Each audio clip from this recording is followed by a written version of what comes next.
that why God didn't create one religion, or He didn't make one religion for everybody, so that peace would have been prevailed on this earth. He knew it, or He never knew about it, that these are the problems which are going to be faced. بسم اللہ الرحمن الرحیم۔ السلام علیکم دوستو، اللہ تعالیٰ نے اس دنیا میں جتنے بھی پیغمبر بھیجے انہوں نے صرف دین اسلام کی تبلیغ کی تھی، انہوں نے اللہ تعالیٰ کا پیغام دنیا تک پہنچایا تھا۔ دوستو، آج کی ہماری ویڈیو مذہب دین اسلام کے حوالے سے ہے۔ ایک شخص نے اجتماع میں اسی حوالے سے سوال کیا تھا۔ ایک شخص نے ڈاکٹر ذاکر نائک صاحب سے اپنا تعارف کرواتے ہوئے کہا کہ میرا نام کرشنا راؤ ہے، میں بیرون ملک بطور جنرل مینیجر کام کر رہا ہوں۔ خوش قسمتی سے میں اپنے دوست کی طرف آیا ہوں اور وہ مجھے آپ کے اجتماع میں لے کر آیا ہے۔ اس شخص نے ڈاکٹر ذاکر نائک صاحب سے کہا کہ میں نے آپ کو ٹی وی پر دیکھا ہے اور اللہ تعالیٰ نے مجھے موقع دیا ہے کہ میں آپ کو لائیو دیکھ رہا ہوں۔ اس شخص نے کہا کہ مجھے ایک ڈاؤٹ ہے، میں اس کے متعلق آپ سے سوال پوچھنا چاہتا ہوں۔ اللہ تعالیٰ نے ایک مذہب نہیں بنایا، یا اللہ تعالیٰ نے ہر ایک کے لیے ایک مذہب نہیں بنایا؟ اگر ایک مذہب ہوتا تو زمین پر امن غالب آ جاتا، دنیا میں جتنے بھی مسائل ہیں تو پھر ان کا سامنا نہ کرنا پڑتا۔ دوستو، ویڈیو کی طرف بڑھنے سے پہلے آپ سے گزارش ہے کہ ویڈیو کو آخر تک دیکھیں تاکہ آپ جان سکیں کہ ڈاکٹر ذاکر نائک صاحب نے قرآن و حدیث کی روشنی میں کس قدر اطمینان بخش جواب دیا۔ یہ سب کچھ آپ ویڈیو کو آخر تک دیکھ کر ہی جان سکیں گے۔ اس سوال کا جواب جاننا ہر مسلمان کے لیے بہت ضروری ہے، اور اس کے علاوہ ویڈیو کے آخر میں ہم آپ سے ایک حدیث یا اچھی بات شیئر کرتے ہیں، اور وہ آپ نے آگے شیئر کرنی ہوتی ہے تاکہ دوسرے لوگ بھی فائدہ حاصل کر سکیں۔ ڈاکٹر ذاکر نائک صاحب نے مائکرو فون کے سامنے آتے ہی فرمایا کہ بھائی نے بہت اچھا سوال پوچھا ہے، بہت اہم سوال پوچھا ہے۔ بھائی نے پوچھا ہے کہ اللہ تعالیٰ نے صرف ایک مذہب کیوں نہیں بنایا؟ اللہ تعالیٰ نے تمام مختلف مذہب کو کیوں پیدا کیا ہے؟ اگر ایک مذہب ہوتا تو کوئی لڑائی نہ ہوتی۔ اللہ تعالیٰ قرآن پاک کی سورہ آل عمران آیت نمبر 19 میں فرماتا ہے، جس کا ترجمہ ہے بے شک اللہ تعالیٰ کے نزدیک دین اسلام ہی ہے۔ ڈاکٹر ذاکر نائک صاحب نے فرمایا کہ اللہ تعالیٰ کے نزدیک قابل قبول مذہب دین اسلام ہی ہے۔ اسلام کا مطلب ہے اپنی تمام تر خواہشات اللہ تعالیٰ کے سپرد کر دینا۔ لہذا اگر آپ تمام مذاہب پڑھیں تو اللہ تعالیٰ نے صرف ایک ہی مذہب کی تبلیغ کے لیے رسول بھیجے تھے۔ اللہ تعالیٰ نے دنیا میں کم و بیش 1,24,000 پیغمبر بھیجے تھے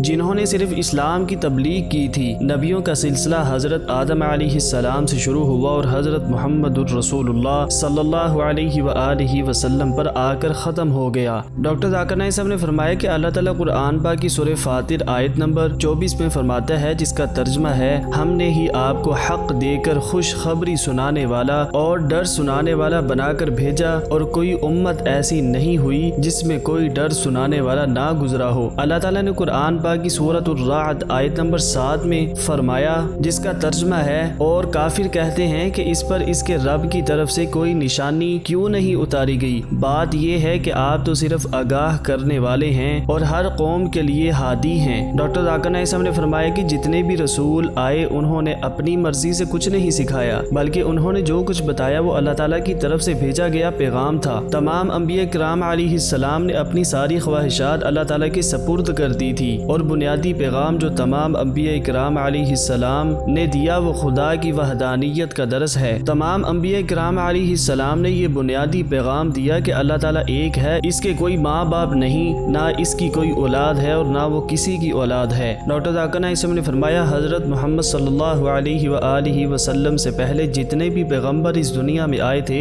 وقت گزرنے کے ساتھ ساتھ انہوں نے جو تبلیغ کی تھی وہ خراب ہو گئی۔ بہت سی مذہبی کتابیں جو قرآن پاک سے پہلے نازل ہوئی تھیں، ان مذہبی کتابوں میں تبدیلیاں کر دی گئی ہیں۔ اللہ تعالیٰ نے قرآن مجید میں کئی جگہ میں فرمایا کہ اگر اللہ چاہتا تو ہر کسی کو ایسا بنا دیتا کہ وہ اپنی مرضی خدا کے سپرد کر دیتا۔ اسلام کا اصل مطلب یہ ہے کہ اپنی تمام تر خواہشات اللہ تعالیٰ کے سپرد کر دینا، یہ زندگی گزارنے کا ایک طریقہ ہے۔ ڈاکٹر ذاکر نائک صاحب نے فرمایا کہ مسلمان کا مطلب یہ نہیں کہ اس کا نام عبداللہ، سلطان، ذاکر یا کوئی بھی اسلامی نام ہو، بلکہ مسلمان کا مطلب ہے اپنی تمام تر خواہشات اللہ تعالیٰ کے سپرد کر دینا۔ اگر کوئی بھی انسان اپنی تمام تر خواہشات اللہ تعالیٰ کے سپرد کر دیتا ہے تو ہم اسے مسلمان کہتے ہیں۔ لہذا جتنے بھی پیغمبر آئے انہوں نے اپنی تمام تر خواہشات اللہ تعالیٰ تعالیٰ کے سپرد کی تھی۔ انہوں نے لوگوں کو توحید کا درس دیا تھا، دین اسلام کی تبلیغ کی تھی، لیکن وقت گزرنے کے ساتھ ساتھ نبی کریم صلی اللہ علیہ وآلہ وسلم سے پہلے جتنے بھی انبیاء تھے ان میں کچھ پر جو کتابیں نازل ہوئیں ان میں کافی حد تک رد و بدل ہو گیا، وہ آج اپنی اصل حالت میں موجود نہیں ہیں، اور اسی وجہ سے اللہ تعالیٰ نے اپنے آخری پیغمبر حضرت محمد صلی اللہ علیہ وآلہ وسلم پر آخری کتاب قرآن مجید نازل فرمائی۔ نبی کریم صلی اللہ علیہ وآلہ وسلم سے پہلے جتنے بھی پیغمبر آئے تھے اور ان میں سے کچھ پر جو کتابیں نازل ہوئی تھیں وہ اس وقت اور اس دور کے لیے تھی۔ قرآن مجید میں 3 مذہبی کتابوں کا ذکر کیا گیا ہے: تورات، انجیل، زبور۔ تورات حضرت موسیٰ علیہ السلام پر نازل ہوئی، انجیل حضرت عیسیٰ علیہ السلام پر نازل ہوئی، زبور حضرت داؤد علیہ السلام پر نازل ہوئی۔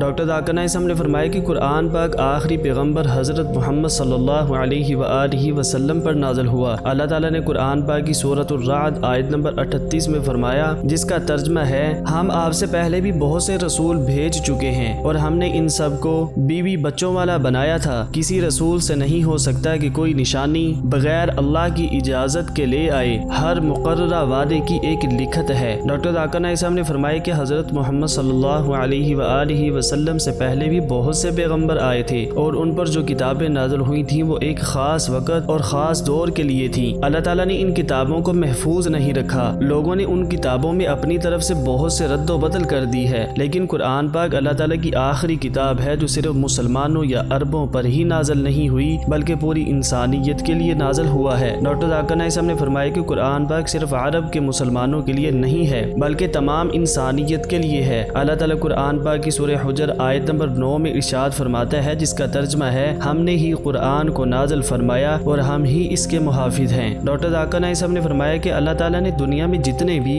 پیغمبر بھیجے انہوں نے صرف دین اسلام کی تبلیغ کی تھی۔ حضرت عیسیٰ علیہ السلام نے عیسائی مذہب کی تبلیغ نہیں کی، یہاں تک لفظ عیسائی پوری بائبل میں کہیں نہیں لکھا ہے۔ کیا آپ اس بات کو جانتے ہیں کہ کرسچن پوری بائبل میں نہیں ہے؟ ڈاکٹر ذاکر نائک صاحب نے فرمایا کہ لفظ عیسائی اینٹیوک کے طور پر حضرت عیسیٰ علیہ السلام کے پیروکاروں کو دیا گیا تھا، یہ عرفی نام تھا اور اس کا ذکر بک آف ایکٹ میں کیا گیا ہے۔ حضرت عیسیٰ علیہ السلام نے صرف اسلام کی تبلیغ کی تھی۔ بائبل میں حضرت عیسیٰ علیہ السلام فرماتے ہیں کہ میں خود سے کچھ نہیں کہتا، جو مجھے اللہ تعالیٰ نے کہا ہے میں صرف اس کی تبلیغ کرتا ہوں۔ اسی طرح بھگوت گیتا میں شری کرشن نے کہا ہے کہ اپنی تمام تر خواہشات اللہ تعالیٰ کے سپرد کر دو۔ ڈاکٹر ذاکر نائک صاحب نے فرمایا کہ اللہ تعالیٰ قرآن پاک میں واضح طور پر فرماتا ہے، بے شک اللہ تعالیٰ کے نزدیک قابل قبول مذہب دین اسلام ہی ہے۔ ڈاکٹر ذاکر نائک صاحب نے فرمایا کہ اس دنیا میں لوگ بھٹک گئے ہیں، قرآن مجید کی طرف واپس لوٹیں، اللہ تعالیٰ کے حکم پر واپس لوٹیں اور اپنی تمام تر خواہشات اللہ تعالیٰ کے سپرد کر دیں اور پھر آپ سیدھے راستے پر چل رہے ہوں گے۔ مجھے امید ہے کہ آپ کو آپ کے سوال کا جواب مل گیا ہوگا۔ دوستو، ڈاکٹر ذاکر نائک صاحب نے یہاں پر اپنی بات مکمل کر دی تھی۔ اب بڑھتے ہیں ویڈیو کے اس حصے میں جس میں ہم آپ سے ایک حدیث شیئر کرتے ہیں۔ آج کی حدیث مبارکہ ہے